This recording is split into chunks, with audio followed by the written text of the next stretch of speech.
How we doing, everyone? Andre Pillow, PGA professional and founder of DNA Golf Instruction. Please remember to like and follow us on any of our social media outlets, TikTok, YouTube, Facebook, or Instagram. And we're back in the bunker. We're talking about greenside bunkers and sort of how we navigate there. And now I'm in a position where I'm about 45 yards away from our target here, and we're away from the green. And I wanted to talk about how do we handle bunker play from further away. And I take the mindset of sort of what I would do from a fairway bunker in a full shot situation. I like to make sure my base is stable. I'm taking a little bit extra club. And in my mind, I have more of a punch shot mentality because it controls my body.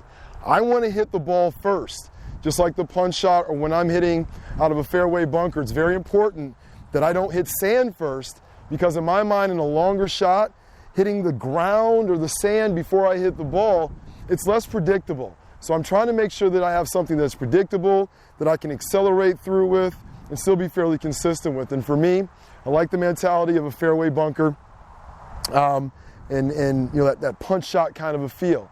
So actually what I have here, I have two clubs. I have my pitching wedge, and I have my sand wedge here. And once again, we're about 45, 46, 47 yards away from our target.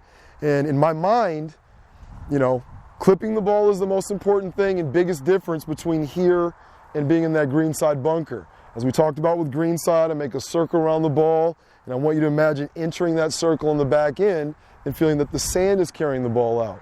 Well, here it's a little bit different, more like the punch shot, where we want to hit the ball first, and we're really making sure to have a quiet body like we would with the punch shot as well. So as I hit the shot here, we never can let our club touch the ground in a sand trap unless it's a waste bunker. So we do have to hover the club above the ground, okay? I want to make sure that my base is nice and quiet like it is on a punch shot, and I'm also going to have somewhat of an abbreviated finish. So let's see if we can pull this off here. So that wasn't a bad swing, and ironically I hit it a little bit heavy, and I don't like to hit it heavy out of the sand. But because I had good form and good acceleration and got my hands to a finished position, just like we do in our full swing, I got a pretty good result. It worked a little bit to the right, okay? Now that was with my sand wedge. Now, no different than the fairway bunker shot, I know that any shot out of here, abbreviated or not, is probably gonna go a little bit shorter here than it would if I was in the fairway or in another situation. In that regard, don't be afraid to pull out even more than your regular sand wedge, maybe a gap wedge, or maybe even your pitching wedge. The pitching wedge is going to allow you to have an even shorter motion, which might help you to be accurate. But no different than any other time we're in a hazard or greenside bunker, our first goal from these 40, 50-yard bunker shots is to get the ball on the putting surface. So aiming at the center of green isn't bad, but if we get it on the putting surface, we know that we're most likely to have two putts and our score can only be so high. Okay, so let's go ahead and try to hit another one and see if I can clip it a little cleaner here. Now, I'm playing for room for error here. I know that it's not going to be, you know, a high percentage perfect shot. So that's what's in the back of my mind. I'm not afraid to be aggressive with these shots because I know that these situations, conditions are going to take something off of the golf ball. So don't worry about being aggressive. Just think about your distance and think about hitting that golf ball first.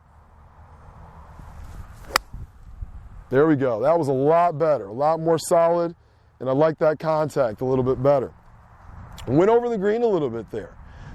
This is a great place to practice these, though.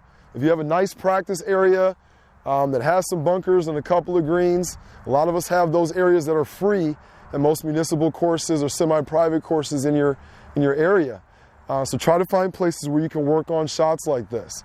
But having an idea of how to approach these shots is step number one.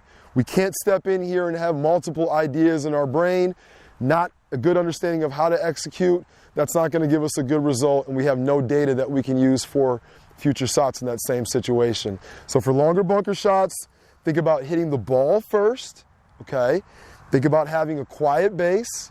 But think about hitting it more like a punch shot where we're hitting the ball first and having somewhat of an abbreviated finish rather than like a greenside bunker where we want to hit the sand first and have that sand carry the ball out. And that should help you.